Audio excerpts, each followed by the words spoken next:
friends, welcome to Annam's Recipes. இன்னைக்கு இந்த வீடியோல நான் என்னென்ன கருங்கல்ல என்னென்ன பொருட்கள் வச்சிருக்கேன் அப்படிங்கறத தான் பார்க்க போறோம். அப்புறம் வந்து ஆட்டுக்கல் எப்படி பழக்கலாம் அப்படிங்கறதையும் இந்த வீடியோல பார்ப்போம். நான் ஏற்கனவே வந்து அம்மி அப்புறம் வந்து இடிக்கல் எல்லாம் எப்படி பழக்கிறது அப்படிங்கற வீடியோ கூட அப்லோட் பண்ணியிருக்கேன். இருந்தாலும் இப்ப நிறைய பேர் நிறைய இந்த மாதிரி கருங்கல் பொருட்கள்லாம் யூஸ் பண்ண ஆரம்பிச்சிட்டோம். அம்மி, ஆட்டுக்கல், இடிக்கல், உரல் அந்த மாதிரி சின்ன சின்னதாகவும் இப்போ வந்திருக்கு. அதனால நம்ம அதில் வந்து யூஸ் பண்ணுறோம். இருந்தாலும் நிறைய பேருக்கு அதை எப்படி பழக்கிறது அப்படிங்கிறதெல்லாம் தெரியல. அதனால இன்னைக்கு ஆட்டுக்கல்ல வந்து நம்ம எப்படி பழக்கி அதில் சட்னிலாம் ஆட்டலாம் அப்படிங்கிறதெல்லாம் பார்ப்போம். அப்புறம் நான் என்னென்ன வச்சுருக்கேன் அந்த கருங்கல்ல அப்படிங்கிறதையும் பார்ப்போம். வாங்க பார்க்கலாம். எங்கள் ப்ராடக்ட்ஸ் எல்லாம் யூடியூப்பில் கமெண்ட்ஸ்க்கு கீழே வந்துட்டுருக்கு. அதில் போய் கிளிக் பண்ணிங்கன்னா அதோட ரேட்டு டீட்டெயில்ஸ் எல்லாமே இருக்கும். அதை கிளிக் பண்ணி நீங்கள் வேணுங்கிற பொருளை ஆர்டர் பண்ணி வாங்கிக்கலாம். என்னடா 2 ஆட்டுக்கல் வச்சுருக்கேனேன்னு நினைக்காதீங்க. ஒரு ஆட்டுக்கல் வந்து ஊரில் வீட்டுக்கு கொண்டு போய் வச்சிடணும். இந்த ஆட்டுக்கல் வந்து இப்போ தான் வாங்கினேன். அதனால் இதை வந்து ஊருக்கு பொறைச்சி கொண்டு போய் அங்கே வச்சிடலாம் அப்படின்னு தான் வாங்கினேன். இந்த ஆட்டுக்கல் தான் நான் மதுரையில் இருக்கிறச்ச வாங்கினது. இது வந்து மிஷினில் செஞ்சது தான் இதுவும். ஏன்னா முதல்ல வாங்கினது 96ல். அதனால இதுலேயுமே வந்து அந்த மாதிரி கல் தூசிலாம் வரல. மதுரையில் இருக்கிறச்ச நானும் என் ஃப்ரெண்டு மஞ்சுளாவும் இந்த ஆட்டுக்கல் வாங்கினோம். அப்போ வந்து 500 ரூபா திருப்பரங்குன்றம் போகிற வழியில் வாங்கினோம்.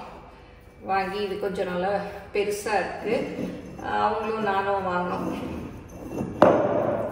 இதுவுமே நல்ல மிஷினில் செஞ்சதுனால ஸ்மூத் ஃபினிஷிங்காக ரொம்ப கல்லுலாம் நரன்லாம் வராது, நல்லா இருக்கும்.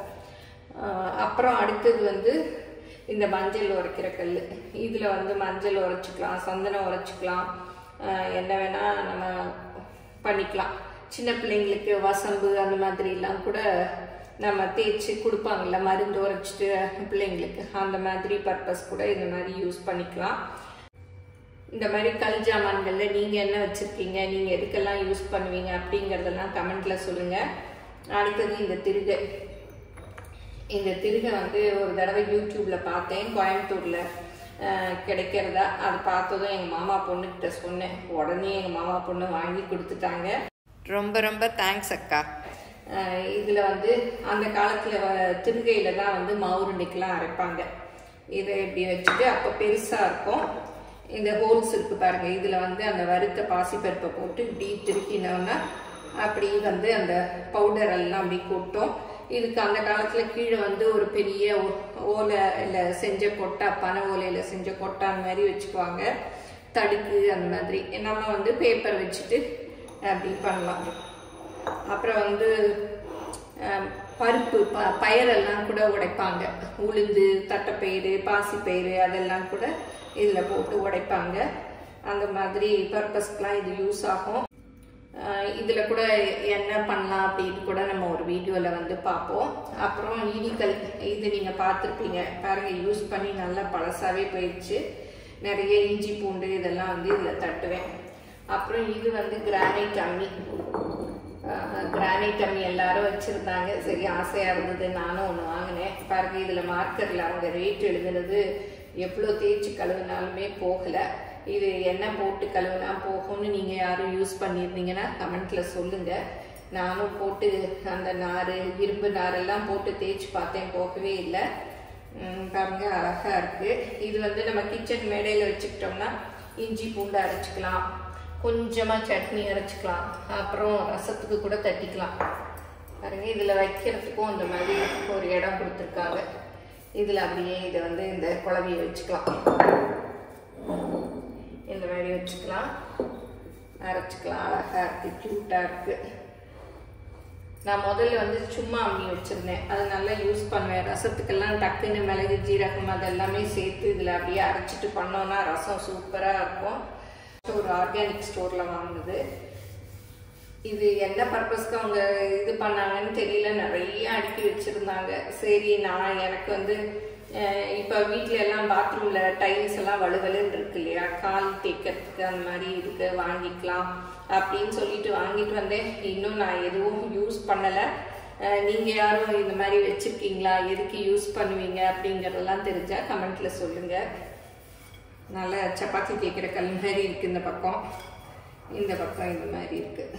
இன்னும் பாருங்கள், இந்த குட்டி ஆட்டுக்கல் இப்போ வாங்கினேன். சரி சட்னிலாம் அரைக்கலாம். இந்த மாதிரி கைப்பொடி வந்து எவர்சீவரில் போட்டிருந்தது. சட்னி அரைக்கிறதுக்கும் ரொம்ப ஈஸியாக இருக்குன்னு எங்கள் சித்தி பொண்ணு கூட வாங்கியிருக்கேன்னு சொன்னான். வாங்கி யூஸ் பண்ணுறேங்க்கா, நல்லா இருக்கு அப்படின்னு சொன்னான். சரி நம்மளும் வாங்குவோம் அப்படின்னு சொல்லிட்டு வாங்கினேன். கொஞ்சமாக நம்ம வடைக்கு கூட உளுந்து வடைக்கு ஆட்டிக்கலாம். அப்புறம் கொஞ்சம் வெள்ளை பணியாரம் அந்த மாதிரி இதுக்கெலாம் கொஞ்சமாக செய்யறதுக்கெலாம் இதில் ஆட்டிக்கலாம். அப்புறம் இதெல்லாமும் வச்சுருக்கேன். இதெல்லாம் வந்து சின்ன சைஸ். நிறைய பிள்ளைங்களுக்கு, இப்போ சின்ன பிள்ளைங்களுக்குலாம் தெரியல, நம்ம யூஸ் பண்ணுறதும் இல்லை. அதுவும் வெளிநாடுகளில் இருக்க பிள்ளைங்களுக்கு ரொம்ப சுத்தம். அதனால இதெல்லாம் இப்போ சின்ன இதுலேயே வந்து கடைகளில் கிடைக்குது. இதெல்லாம் வாங்கி வச்சுருக்கேன். இது வந்து குட்டி திருகை, என் கை சைஸ் தான் இருக்குது பாருங்கள், குட்டி திருகை. இது வந்து உலக்கையும் குந்தானியும் பாருங்கள். அப்புறம் இது வந்து அம்மிக்கல், இது வந்து ஆட்டுக்கல். இதெல்லாம் வாங்கி வச்சு பிள்ளைங்களுக்கு காமிச்சா நம்ம ட்ரெடிஷ்னலாக எப்படி இதிலெல்லாம் செஞ்சோங்கிறது அவங்களுக்கும் தெரியும். இதெல்லாம் தான் வந்து என்கிட்ட இருக்கிற இந்த கல் ஜாமான்கள். நீங்கள் என்னென்னலாம் வச்சுருக்கீங்க அப்படிங்கிறதையும் கமெண்ட்டில் சொல்லுங்கள். நீங்கள் எதுக்கெல்லாம் யூஸ் பண்ணுறீங்க அப்படிங்கிறதையும் கமெண்ட்டில் சொல்லுங்கள். வந்து நான் சும்மா நல்லா சோப்பெல்லாம் போட்டு நல்லா கழுவிட்டேன். அங்கே அவங்க அனுப்புறச்ச கம்மு அந்த செலோ டேப்பெல்லாம் போட்டு ஒட்டியிருந்தாங்க. அதெல்லாம் நல்லா அப்படியே கத்தியில் எடுத்துட்டு நல்லா கழுவிட்டேன். பாருங்கள், நல்லா க்ளீனாக தான் இருக்குது. இப்போ வந்து இந்த மாதிரி கல்லெல்லாம் மிஷின்லேயே அடிக்கிறதுனால முன்னாடி மாதிரி ரொம்ப கல் தூசிலாம் இல்லை. முன்னாடி வந்து கையிலே பண்ணுவாங்க, அதனால நிறைய கருபுருன்னு கல் வரும். இப்போ மிஷினில் பண்ணுறதுனால அந்த அளவு வந்து கல்லெல்லாம் இல்லை. இருந்தாலும் நம்ம முதல்ல கொஞ்சம் பழக்கிட்டோன்னா நல்லது. இதில் வந்து நம்ம ஃபஸ்ட்டு என்ன பண்ணலான்னா, பச்சரிசியை ஊற வச்சு அது போட்டு ஆட்டி கோலம் மாவுக்கு வச்சுக்கலாம். அப்புறம் இல்லாட்டா கோதுமையை வந்து ஊற வச்சு அரைச்சிட்டு கீழே தூக்கி ஊற்றிடலாம். நான் வந்து இன்னைக்கு பச்சரிசி தான் ஊற வச்சுருக்கேன். கோலம் மாவுக்கு வந்து அரைச்சிக்கலாம் அப்படின்னு சொல்லிட்டு பச்சரிசி ஊற வச்சுருக்கேன். நான் எப்படி கோலம் மாவுக்கு பண்ணுறது அப்படிங்கிற வீடியோ கூட தனியாக போட்டிருக்கேன். இந்த பச்சரிசியோட கொஞ்சம் ஜவ்வரிசியும் சேர்த்துக்கிட்டோன்னா அது வந்து அப்படியே தரையிலேருந்து எடுத்துக்காம நல்லா ஒட்டிகிட்டு இருக்கோம். இப்போ அதை தான் வந்து இந்த ஆட்டுக்கல்ல போட்டு ஆட்ட போகிறேன். நீங்கள் ரேஷனில் வாங்குகிற பச்சரிசி வச்சுருந்தீங்கன்னாலும் அதை கூட போட்டுக்கலாம். கொஞ்சம் ஜவ்வரிசி இது அப்படியே ஆட்டலாம். நான் வந்து இந்த மாதிரி சிலிண்டரோட ட்ராலி ஒன்று இருந்தது, அதில் தான் வந்து வச்சுருக்கேன். எங்கே வேணால் அப்படி ரொட்டேட் பண்ணிக்கலாம், எங்கே வேணால் அப்படி இழுத்துக்கலாம் அப்படின்னு சொல்லிட்டு அதில் வச்சுருக்கேன். வச்சுக்கிட்டோன்னா நம்ம கழுவுறதுக்கு அதுக்கெல்லாம் ரொம்ப ஈஸியாக இருக்கும். இப்போ பாருங்கள், நல்லா நைஸாக ஆகிட்டே இருக்குது. அழுக்காக கூட இல்லை பாருங்கள். இல்லாட்டா முன்னாடிலாம் வந்து ஃபஸ்ட்டு தடவை நம்ம அரைக்கிறச்சு அப்படி கல்லெல்லாம் சேர்ந்து கருப்பு கலராக வரும். இப்போல்லாம் மிஷினில் பண்ணுறதுனால வெள்ளையாகவே இருக்குது பாருங்கள்.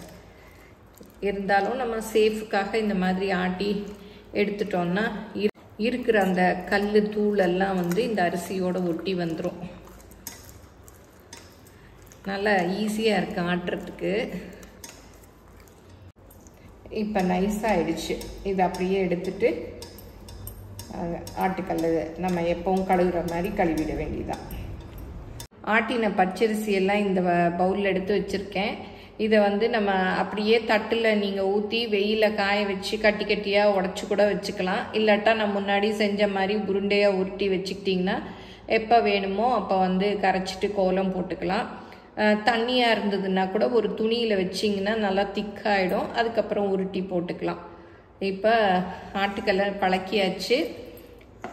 ஒரு தடவை நான் வந்து கொஞ்சம் நிறையா பச்சரிசி போட்டிருந்தேன், அதனால் 2 பேட்சை அரைச்சிட்டேன்.